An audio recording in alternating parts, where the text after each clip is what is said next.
Hello, students. I hope you are well and good at your homes. So, we are going to start the next topic, that is characteristics of a sound wave. We know that sound travels in the form of waves, right? So, we are going to study about the characteristics of the wave. So, for first of all, this is that whenever we are not even looking at the thing from where the sound is being produced, even then also we can find out the source, है ना कि कहाँ से ये sound आ रहा है. And also अगर हमने वो sound पहले सुना होता है तो we can also recognize it. So what are the things that how we are able to recognize those things? वो those are the characteristics of the sound. So one thing is the frequency and the amplitude are the most two fundamental properties of sound which are responsible for the different types of sounds. First is frequency. What is frequency? Bit of frequency होती है when the body is vibrating on its mean position at the much, जितनी ज़्यादा speed से वो ज़्यादा vibrate करेगी कोई चीज़ उतनी ही ज़्यादा उसकी फ्रिक्वेंसी होती है.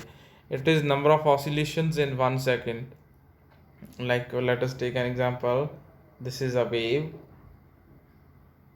This is a sound wave in which sound जो है इस वेव में ट्रैवल करता है. तो in 1 second let us take an एक सेकेंड में कितने साइकिल्स आते हैं दिस. तो one complete cycle is from here to here. 1 2 3 cycle 4 ऐसे. Clear. So let us take एक सेकेंड में कितने साइकिल्स आ रहे हैं. That is let us count 1 यहाँ तक 1, उसके बाद 2 3 3.5. तो frequency will be 3.5 hertz.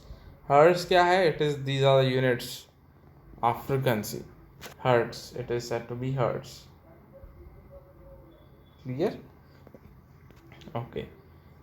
So means टू से जितनी कोई चीज़ ज़्यादा वाइब्रेट करेगी उसकी ऑसिलेशंस उतनी क्या होंगी, ज़्यादा हो जाएंगी इन 1 सेकेंड. तो इसीलिए उसकी फ्रिक्वेंसी भी क्या आ जाएगी, मोर. Clear it is. चलो, next comes the human being can hear the sounds with the frequencies 20 to 20,000 के. जो इस रेंज में जो फ्रिक्वेंसी इस रेंज की फ्रिक्वेंसी वाले जो साउंड्स होते हैं, only those could be heard by the human beings. Whereas इससे लोअर साउंड भी नहीं सुन सकते दैन 20,000 हर्ट्ज से अब वाले भी हम नहीं सुन सकते. Next comes amplitude. Amplitude is something जो चीज़ किसी विच decides kind of loudness of a body. जितनी ज़्यादा कोई साउंड लाउड होगा उतना ही ये डिस्टेंस फ्रॉम मेन पोजीशन क्या होगा, ज़्यादा होगा. मीन्स जो यहाँ से लेके this distance is there from A to capital A, this is said to be amplitude. Clear. So it is a maximum distance of equilibrium from of an oscillation from its equilibrium position. Equilibrium position है जो mean जो normal original position है यहाँ से, the distance, the maximum displacement of the particles from their mean position. Let us take an example कि जो यहाँ पे you can see particles are over this line. When there is a vibration they start moving like this, है ना. तो जितनी ज़्यादा mean position से वो दूर जाएंगे उतना ही the sound will be produced more, है ना. तो उतनी ही लाउडनेस क्या होगी, ज़्यादा. Then that will be the that is जो एम्पलीट्यूड है. It is also related with the loudness. जितनी ज़्यादा लाउडनेस होती है साउंड की उतना ही उसका एम्पलीट्यूड क्या होता है, ज़्यादा होता है. And there is a relation between loudness and the sound also. So let us study loudness and pitch is the next characteristic. That is, what is the loudness? We can simply, जो अगर आपने सुना होगा कि sound of roaring lion is louder than the sound of cuckoo, है ना. तो this is all because of the different amplitudes and frequencies of sound. Amplitudes and frequencies different होने के कारण उनके दोनों के साउंड्स भी डिफर करते हैं एक दूसरे से. सो मीन्स टू से जो साउंड है it is determined by the thing that is amplitude and frequency. ठीक है. Let's find out the loudness and the pitch of the sound or how they are related with each other and with the amplitude and frequency. तो जो sound होता है बेटा, it varies directly with the square of the amplitude of vibrations. जो loudness है it is almost equal to amplitude का square. तो means अगर साउंड जो एम्पलीट्यूड डबल होता है तो लाउडनेस क्या हो जाएगी, 4 टाइम्स बढ़ जाएगी। Clear it is. So they both are related with each other. The more is the loudness, the more is the amplitude, much more will be the loudness of the sound. ठीक है। and when the amplitude of vibration is a large, the sound will be more loud and will be feeble, which could be which is at some higher जो amplitude से जो sound होता है feeble होता है if the amplitude is small. तो whenever the sound will be lesser one, so it will be not easy to hear, that will be, it will be feeble. whereas अगर sound है जो उसका amplitude is more, तो it will be produce louder. ठीक है। feeble means which is very very of low amplitude, वो जो बिल्कुल सुनाई नहीं देता।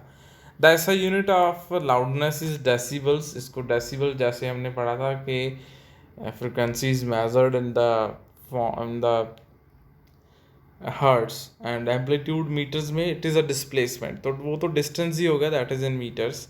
Where as loudness is measured in the form of dBs, decibels. Clear it is. So next is a table you can see over here which shows us the different sound sources and their loudness. Now compare the sound of a child with the adult. अगर हम child के sound को adult के sound के साथ compare करें तो you will see that बच्चे की जो आवाज़ होती है it is very much shrill and sharp होती है, बहुत तीखी सी आवाज़ होती है बच्चों की। whereas the sound of the adult is very much of another जो है उसकी अलग ही क्वालिटी होती है साउंड की, and it is much more broader. This quality of sound which produces sharpness in the sound is said to be pitch. जैसे girls की आवाज़ एज कम्पेयर टू बॉयज़ बहुत क्या होती है, शार्प होती है। इट मीन्स जो गर्ल की आवाज़ होती है that is having much more high pitch. The faster the vibration, higher the frequency will be. We know that जितनी ज़्यादा कोई चीज़ ज़्यादा वाइब्रेट करेगी उतनी ही oscillations in 1 second will be more. So which simply tells us the जितनी oscillations ज़्यादा होगी more will be the frequency and pitch is directly related to the frequency. तो इसीलिए sharpness भी क्या हो जाएगी, ज़्यादा। Clear? Since the frequency of female voice is greater than the male voice, so the female sound is sharper than that of male. तो इनकी frequency जो है ज़्यादा होती है, that is they are having higher pitch, girls की as compared to the boys. Drum vibrates with the low frequency, hence it produces low pitch sound. However, whistle produces a sound of high frequency, hence it is a high pitch sound. तो जो drum है उसकी low frequency वाला sound होता है तो it is a low pitch. ठीक है जी। एंड जो विसल की आवाज़ बहुत ही शार्प होती है तो it is highly pitched sound, that is उसकी फ्रिक्वेंसी भी ज़्यादा होती है। क्लियर?